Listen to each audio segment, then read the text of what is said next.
पनवेल महानगरपालिकेत समाविष्ट 23 ग्रामपंचायती अंतर्गत गावे आणि नगर परिषदेत समाविष्ट 6 गावातील प्रकल्पग्रस्त मालमत्ता धारकांवर पनवेल महानगरपालिकेने लादलेल्या अन्यायकारक व जिजिया कराविरुद्ध आज 30 जानेवारी रोजी पनवेल तालुका प्रकल्पग्रस्त समितीच्या वतीने पनवेल महानगरपालिका कार्यालयासमोर महाधरणे आंदोलन करण्यात आले होते।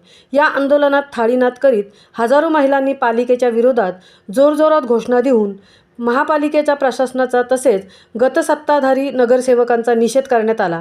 या आंदोलनात गेल्या 6 वर्षांचा मालमत्ता कर माफ करण्याची मागणी आंदोलकांकडून करण्यात आली होती। यावेळी आंदोलनात महिलांची संख्या मोठ्या प्रमाणात दिसत होती। महामुंबईसाठी राजू गाडे, पनवेल।